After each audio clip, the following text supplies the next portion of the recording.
ఒక్కసారి చూస్తే ఇవాళ ఈ జగన్ ఉన్నాడు. ఈ జగన్ ఏమన్నా చేశాడంటే ఓన్లీ డబ్బులు సంపాదించే కార్యక్రమాలే వేశాడు. వాళ్ళ నాయన సీఎం ఉన్నప్పుడు డబ్బులు సంపాదించే ప్రోగ్రాం చేసి జైలుకి వెళ్ళాడు. మీరు ఒక అవకాశం ఇవ్వమంటేనో మీరు అందరూ ఓట్లేసి ఆయన గెలిపించారు. అది అయిపోయిన ఆయన సీఎం అయ్యాడు. ఇవాళ ఏపీ అంటే ఓన్లీ దోచుకొని తినడం పడుకోవడం, ఇది పరిస్థితి. ఇవాళ మీరు ఆలోచించండి, ఈయన సీఎం అవడానికి వాళ్ళ చెల్లెలకు కూడా కారణమే. అలాంటిది వాళ్ళ చెల్లెలు ఇవాళ రోడ్ల మీద తిరుగుతుంది. వాళ్ళ చెల్లెలకే న్యాయం చేయలేదు ఇతను, ఇంకా మనకేం న్యాయం చేస్తాడు మీరు ఆలోచించండి. వాళ్ళ చెల్లెలకే న్యాయం చేయలేనోడు మన రాష్ట్రానికి ఏం న్యాయం చేస్తాడు? ఇతనికి ఎప్పుడూ ఆశ ఉండేది ఏంటంటే డబ్బులు సంపాదించుకోవాలి, డబ్బులు సంపాదించుకుని ఖర్చు పెట్టి మళ్ళీ పవర్లోకి రావాలి, అంటే సీఎం అవ్వాలి.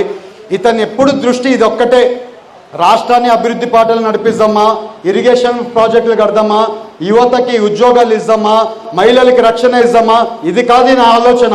డబ్బులు సంపాదించుకోవాలి, డబ్బులు సంపాదించుకుంటే సీఎం అవ్వచ్చు.